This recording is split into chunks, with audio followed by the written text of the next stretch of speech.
еліміздің, әрбіріміздің, балаларымыз бен ұрпағымыздың болашағын айқындайтын не? Әрине, Конституция.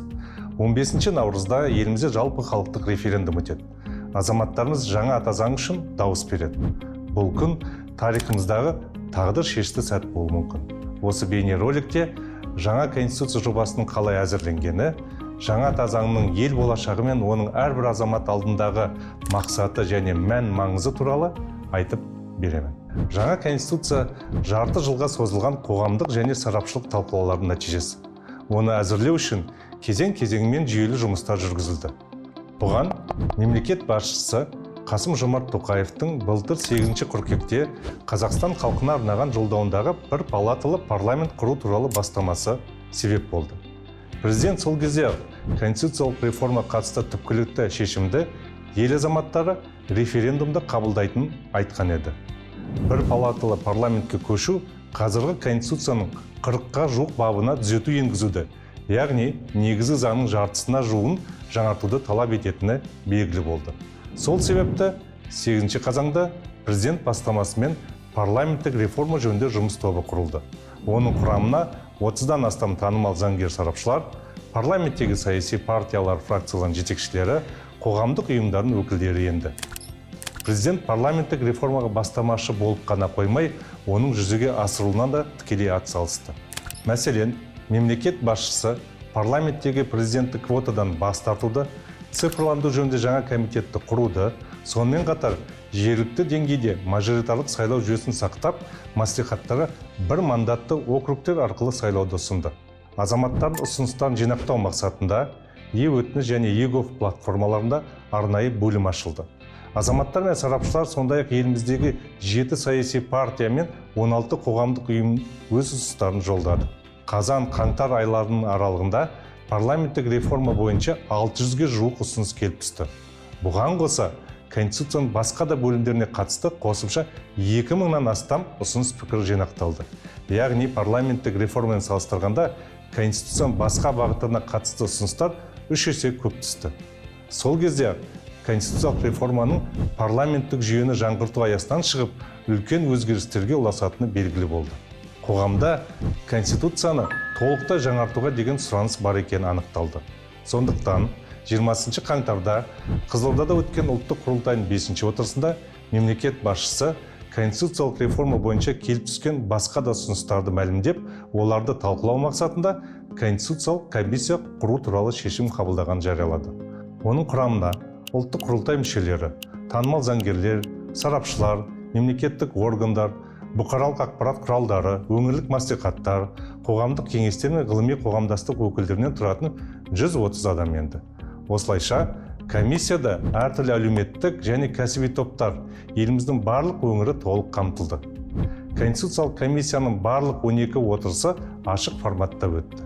Әр отырыс тікелей эфирден көрсетіліп, бұқаралық ақпарат құралдарында кеңінен таратылды. Конституциялық комиссия отырыстарының жалпы қаралымы 1 миллионнан асты. Комиссия мүшелері қолданыстағы Конституцияның 77 бабының жаңа редакциясын қарастырды.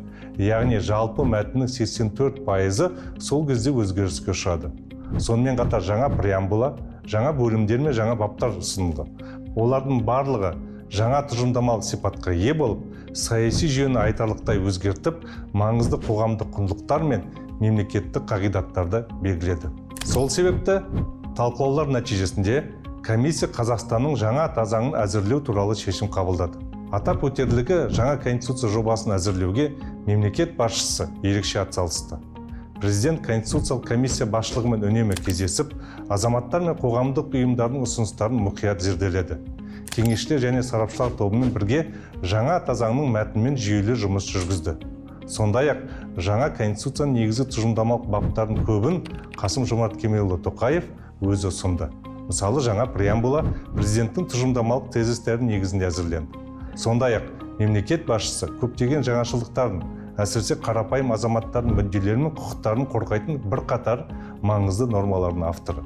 Мәселен, 10 ақпанда өткен үкіметтің кеңейтілген отырысында мемлекет басшысы сот шешімінсіз тұрғын үйден шығаруға конституциялық деңгейде тыйым салуды бекітуді ұсынды. Конституциялық комиссия осы норманы ата заң жобасының 28 бабының 1 тармағына енгізді.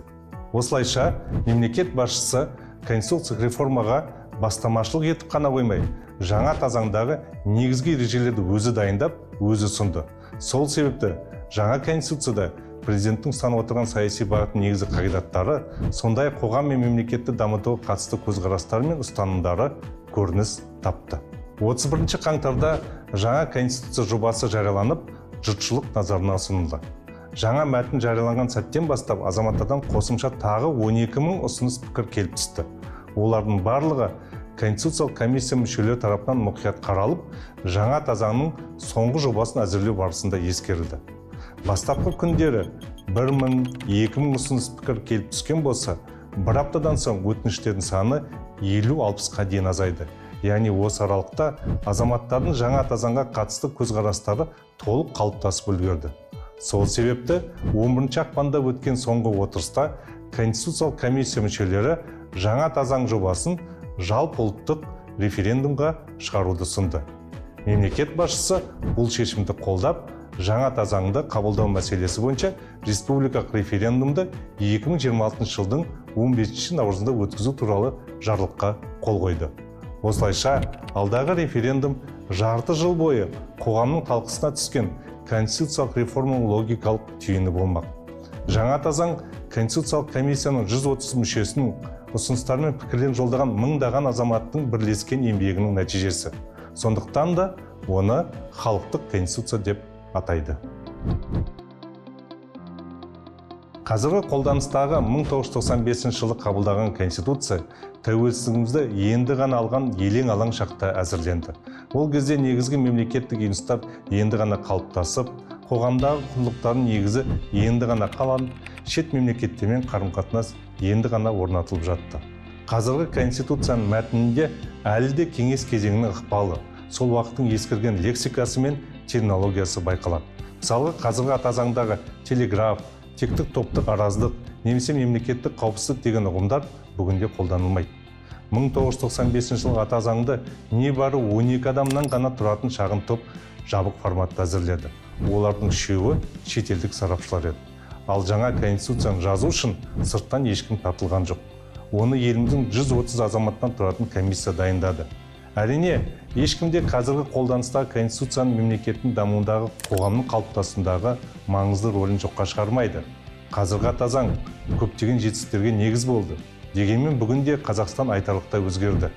Біз мемлекеттілігі орныққан, халықаралық аренада өзіндік беделі бар елге айналдық. 30 жылда әлем де өзгерді, біздің қоғам да өзгерді. Бүгінде қоғамда жаңа сұраныстар, жаңа талаптар пайда болды. Қоғам назары басқа мәселелерге ауды. Мысалы, экологиялық мәселелер, әйелдердің құқықтарын қорғау, мемлекет пен дін арасында қатынастар, ұлттық бірегейлігімізді, дәстүрлі құндылықтарымызды және өмір салтымызды сақтау алдыңғы орынға шықты. Осынау жаңа бағыттар мен қоғамдық сұраныстардың барлығы жаңа конституцияда көрініс тапты. Бүгінде әлем дамуында мүлдем жаңа цикл басталды. Геосаясатта, әлемдік экономикада, ғылым мен технологияда үлкен түбегейлі өзгерістер болып жатыр. Сондықтан көптеген елдердің, соның ішінде біздің елдің де алдында институционалдық жаңару және жаңа жағдайларға бейімделу міндеті тұр. Жаңа тазаң 11 бөлімнен 96 баптан тұрады. Конституцияның жаңашылдығы жаңа мәтін, жаңа преамбула, жаңа құрылым, жаңа бөлімдер мен баптар, жаңа стилистика ғана емес. Ең бастысы, жаңа тазаңның жаңа мазмұнымен, жаңа басымдықтармен және жаңа құндылықтармен толыққанды. Бір сөзбен айтқанда, Конституцияның көптеген нормалары мен баптарына қатысты тәсілдер мен ұғымдар түбегейлі өзгерді. Жаңа тазаңның ел болашағы және оның әрбір азамат алдындағы мақсаты мен мән маңызы қандай?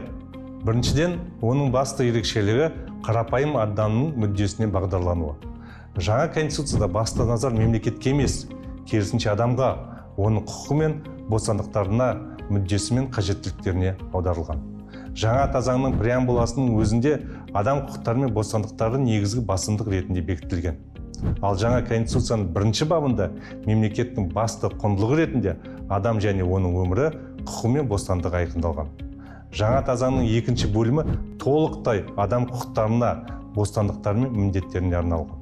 Баптардың саны бойынша Бұл бөлім жаңа конституциядағы 11 бөлімнің ішіндегі ең үлкені. Мысалы, президент бөлімі 10 баптан, үкімет бөлімі 7 баптан, құрылтай бөлімі 12 баптан тұрса, ал азаматтардың құқығын, бостандықтары мен міндеттерін қорғауға арналған бөлімде 30 бап бар. Яғни басқа бөлімдерден 2 немесе 3 есе көп. Қазіргі конституциямен салыстырғанда адам деген сөз жаңа ата заңда 1,5 есе көп қолданылған. Яғни жаңа ата заңның негізінен адамдардың мүддесіне бағытталған осыдан аңғаруға болады. Жаңа конституцияда кез келген санаттағы, кез келген әлеуметтік және кәсіби топтағы, кез келген жастағы адамдардың мүдделері қамтылған. Бұл нені білдіреді? Бұл әрбір азамат өз құқықтарын қорғауда сенімді конституциялық кепілдіктерге ие деген сөз.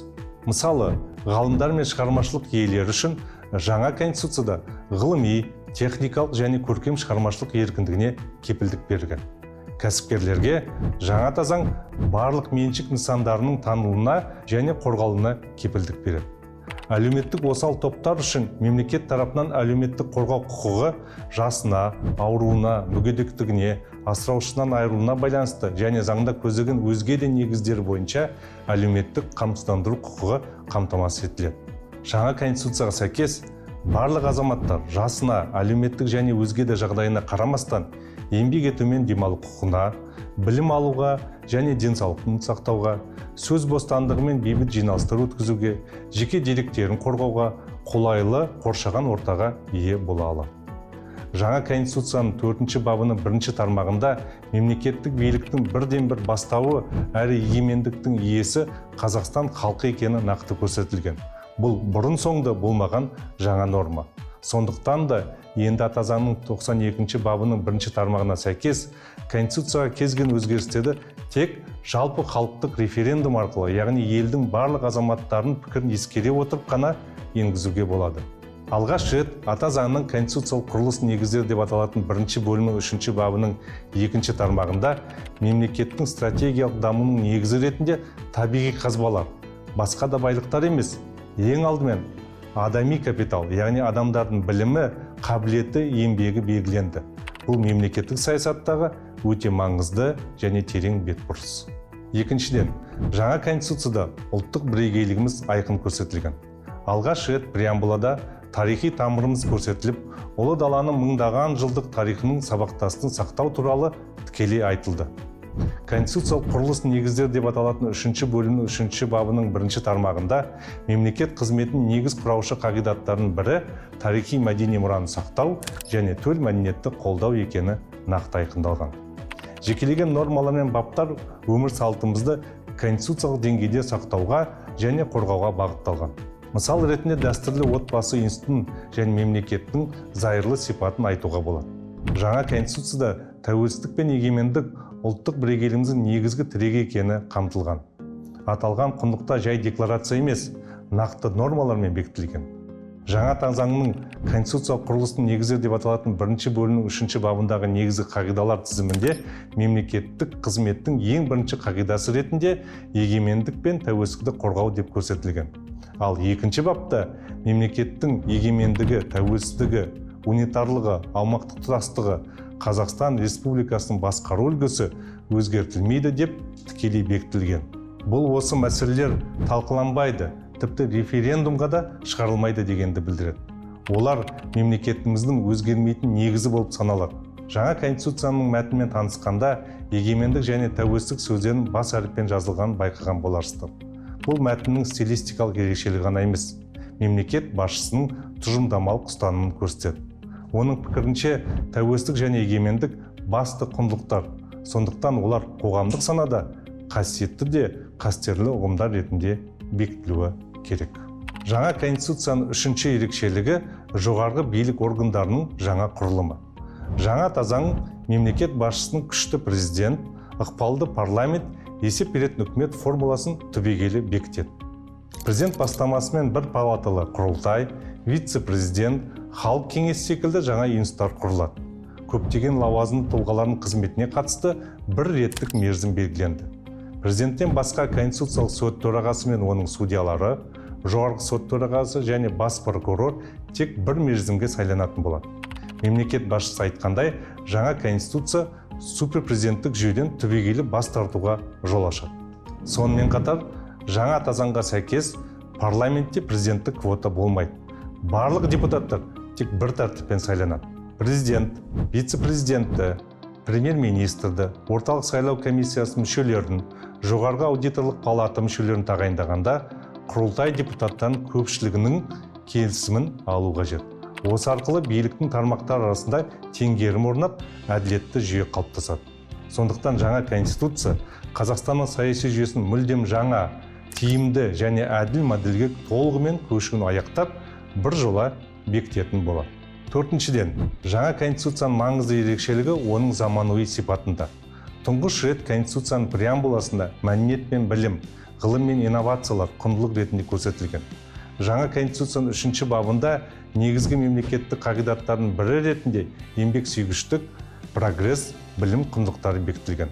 Ал адам капиталы, білімді, ғылымды, инновациялар дамыту мемлекет қызметінің стратегиялық бағыты болып саналады.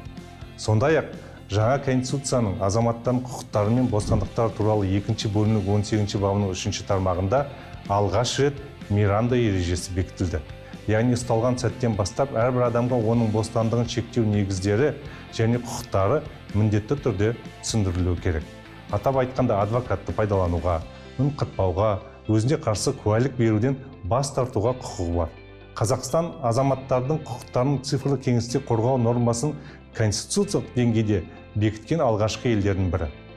Жаңа конституцияның 21-ші бабының 1-ші және 2-ші тармақтарында жеке деректерді қорғау құқығына кепілдік беріледі. Банк операцияларының құпиялылығы, жеке салымдар мен жинақтар, сондай-ақ хат алмасу цифрлық технологияларды пайдалану арқылы қорғалады. Бұл адам құқықтарын қорғаудың жаңа өлшемі. Осы тұрғыдан алғанда, жаңа конституция болашақта басқа мемлекеттер үшін де үлгі бағдар бола алады. Жаңа конституцияда қоғамның жаңа сұраныстары мен құндылықтары да қамтылған. Оның ішінде әйелдер мен балалардың құқықтары, егде жастағы азаматтарға қамқорлық жасау, волонтерлік, ұлттық мүддеге басымдық беру, қоршаған ортаны қорғау сияқты мәселелер бар. Жалпы алғанда, жаңа конституцияның заманауи сипаты дәстүрлі құндылықтарды сақтай отырып, прогреске ұмтылуында. Бесіншіден, бұл мемлекеттік, елдік, ұлттық мүдде тұрғысынан жазылған конституция.